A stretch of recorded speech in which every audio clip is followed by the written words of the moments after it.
Grace, mercy, and peace to you from God our Father and our Lord and Savior Jesus. The words for our meditation this morning are from Luke chapter 16, summarized in these verses. For the people of this world are more shrewd in dealing with their own kind than are the people of light. I tell you, use worldly wealth to gain friends for yourselves, so that when it is gone, you will be welcomed into eternal dwellings. Whoever can be trusted with very little can also be trusted with much. But whoever is dishonest with very little will also be dishonest with much. No servant can serve two masters. Either he will hate the one and love the other, or he will be devoted to the one and despise the other. You cannot serve both God and money. This is God. Fellow redeemed, rich in our relationship with Jesus Christ. Again, these words are game changers. You can't get around it. If we really sit down for a moment and just focus on these words, they really make us say, Lord, I need to look at my life every day. Now, we can be shrewd with our money. I went online and I just put in shrewd, and you Google it, shrewd business, shrewd with money, and they all pop up. You can find all kinds of articles, saw a few in forums that talked about how to be shrewd money managers, money handlers. You can find it. All the suggestions that come up. And there are probably some of us, many of us, that are shrewd. And the word for shrewd in the Greek, and it has the idea of you use your mind. You're thinking it out. You're thinking it through. We can be shrewd money managers. We watch our budgets. We watch our pennies. Today, just for a few moments, let's again think about what Jesus is really talking about. He's talking about being shrewd, not in the sense of business, not in the sense of how to make money, but on what we're using it for, and being shrewd. Yeah, being shrewd. God wants us to be shrewd managers. He wants us to be shrewd managers of His wealth. And how does He call us to do that in our text for this morning? He tells us to do that by being proactive stewards. Be a proactive steward. We are to do something with our funds rather than just have them around for ourselves. And then He also tells us to be one master stewards. Who are we serving? One master and one master alone. As we mentioned in the last number of weeks, there is absolutely no way, I challenge any of you to take up, any of us to take up Luke chapter 9.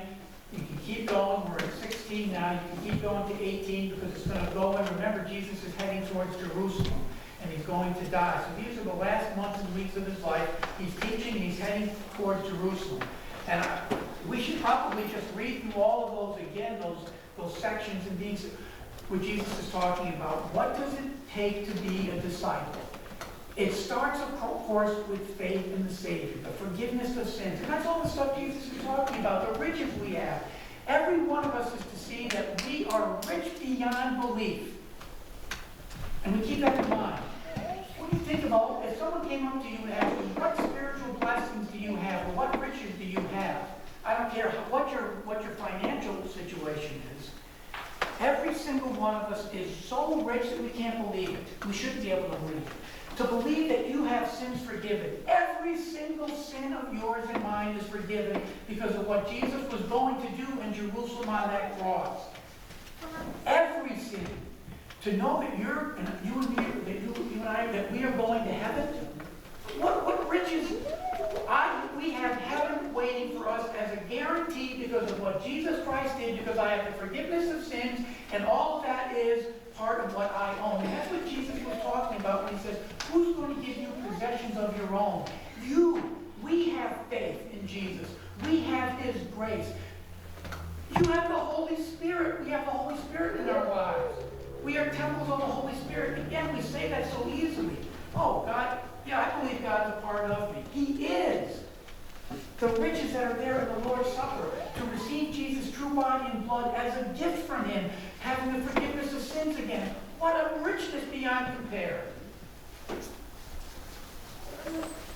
To know that wherever we go, God is with us and his angels are there too. You tell me that's not rich? You're saying and thinking that in any way, that no matter what you're going through in life, that when you step back and you look at it, you know that already, Lord, that I can have peace wherever I'm going, because I will have peace of soul, and whatever I need to get through in life, you'll take me through that. That's all that Jesus is talking about, those riches. Things of your own. If you're not faithful in the little things, and what are the little things? Our possessions. Our possessions. Jesus wants us to be proactive stewards. And it's getting back to what we were just focusing on too, that Lord, help me to be a shrewd manager of your rich wealth. And there is the problem, isn't it? It really gets back to how do you look at everything you possess, everything I possess. How do we look at that? Well, you start back and you say, well, I know that I've been working hard. And then I step back and I say, all right, okay, but I know everything belongs to God. The Bible's clear about that. Everything in the world belongs to God, and we are his steward, right? The word steward simply meaning somebody who is a manager, someone who's taking care of somebody else's assets or somebody else's financial situation. I'm guarding those things. And if I start by saying, all right, I belong to God, but what about all the work? And I know many members in our congregation, you work hard. You work hard in your lifetime. You continue to work. You work your time. Well, God, hold on and step back a second. The Bible says that God gives us the ability to work. All right, so then, even though I'm the one working, it's still God gives me the ability. Why does God give me the ability? Because again, as a gift, you need health. Why do you have health? That's a gift from God as well, to have the health to be able to work.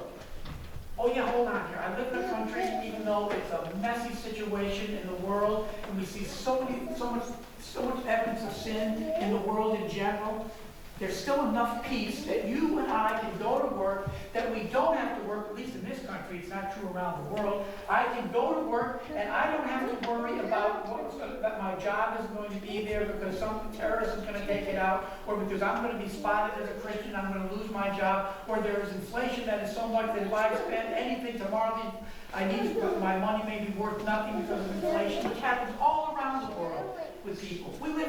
Hold on here, I live in a country too. Even that's a gift. I belong to a country in which there is peace, in which all these other things work back to the place where God, everything I have, including my life, belongs to you. And so what does Jesus say?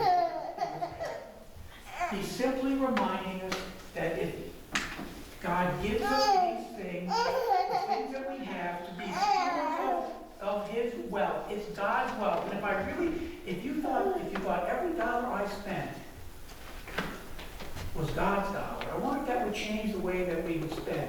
People often talk about don't use a credit card if it's going to put you in a situation where you're going to buy more than you can pay each month, or even stepping back, if you can't use it, if you really can't control it, don't have a credit card. And you think about it. The point is, if it's a tight budget, you've got to think about what you're purchasing. All Jesus is saying, think about what you're using your money for. And use it to God's glory. And here's the simple question, and it's a couple questions that each of us has to ask each other, right? Ask ourselves. Number one, do I plan my financial house? Do I plan everything I have with the glory of God involved? That first and foremost, everything I own, possess, is to be given to God's glory. And ultimately, it's a big plan for the sake of the gospel. Now remember, it's not the pastor saying this. This is Jesus. And we'll listen to those words again. Do I have that plan? And it's not wrong to financially plan for retirement, for vacations, for big purchases. But what Jesus is saying, when you take every gadget, every machine, every appliance, every home, everything that we possess, in the end, it's got zero worth. We said that in the Psalm. All the rich, you can't take it to heaven. You can't take it to the grave. It means nothing. Do we realize that? Nothing in this world that has significance for the long term. Does God want us to enjoy things? Nothing wrong with that. But look at what Jesus is saying. Do I plan that way? And the second thing I would question you is, do we save up for each of us, for every one of us, do I have in the goal of my life that I really enjoy spending things for the sake of the gospel, so that people can hear about Jesus? So what Paul talked about is true. We can live quiet and godly lives, so the gospel can be proclaimed, because God wants all men to come to the knowledge of the truth, to believe in Jesus. This is not easy for us to be able to think about, and for us to be able to say. God looks at our hearts, and our hearts are tied also to our pocketbooks. Our pocketbooks reflect what's in our hearts. Jesus told his disciples, there was a rich man whose manager was accused of wasting his possessions. So he called him in and asked him, what is this I hear about you? Give an account of your management, because you cannot be manager any longer.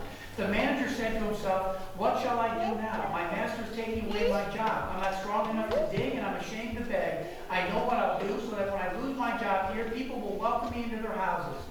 And then you heard what he did and lowered everybody what everybody had, what they owed. Probably was a situation in Jesus' day too, that they were renting out the field, and part of their harvest they had to give back to what the owner of the field, you had to give back either in wheat or oil. And so Jesus commends him. So that rich boy, he's shrewd, isn't he? He's a shrewd guy. Boy, I'm going to lose my job.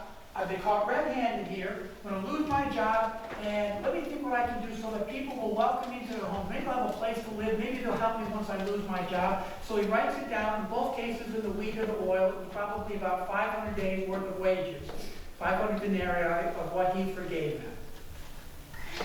And so the manager even says, boy, the owner really said, you're really shrewd there. You're shrewd. And then what does Jesus say? Go out and be shrewd businessmen and go out and kind of cheat, try to cheat an owner? That's not what Jesus is saying. But what he is saying is, everything that we possess, it is to be done as a proactive steward, to use God's wealth. People in the world, he says, they are better at handling their wealth than these children of the light, believers. Do we get sucked into thinking more about what we need to do and take care of our lives financially, other than what we can use our money for? Back to that simple question. I can't wait to be able to save up money, to be able to. And how do you use it shrewdly? I use it where it's needed. I may have mentioned this over the years. While we were in Africa, one of the things that we tried to encourage people who are dirt poor, I mean literally poor, how do you use your finances for the sake of the gospel? You know that you're poor. But what's more important is working for your Savior. And we tried to get them to have their fields. We encouraged them, part of the field that you had, most of them just were, where I was working, was just corn. They just had cornfields.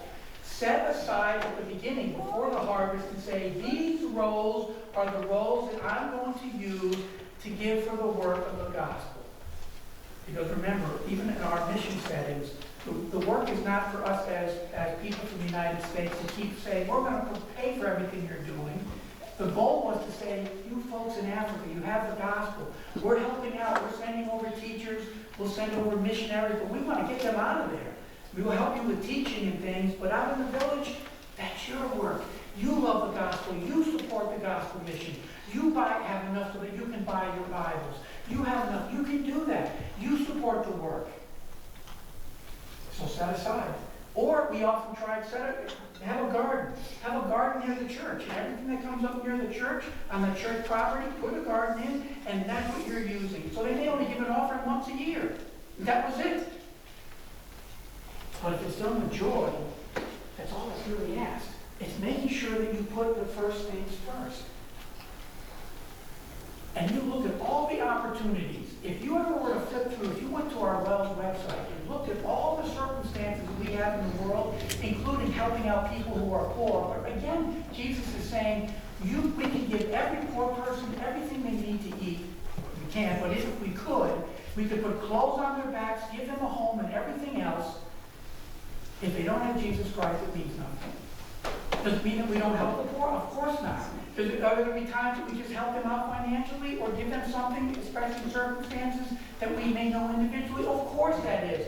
But in the long run, Jesus is saying those treasures, those things that are there in heaven, that's what you need to do. That's what you need to concentrate. Go to the Wells website. Look at, you saw in your bulletin today, even the world missions, all the things that are going on, all the different places that we're going. We have opportunity to support that, the LWMS.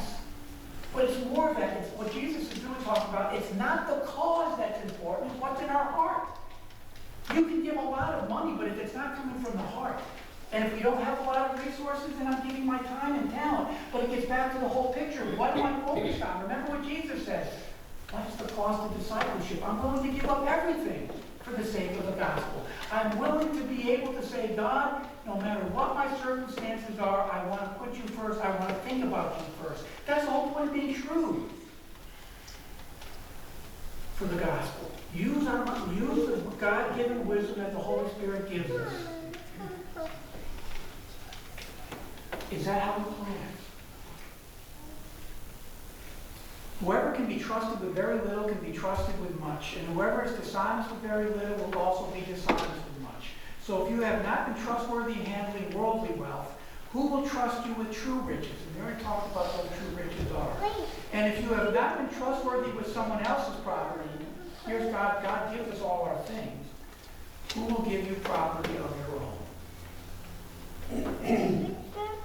The property of the spiritual things that each one of us has. Even our gospel witness is hindered depending on how we live and focus our lives on it. Depending on how we live. Wouldn't we want, and again, this isn't to do it superficially, it isn't to do it outwardly, this is to be fun.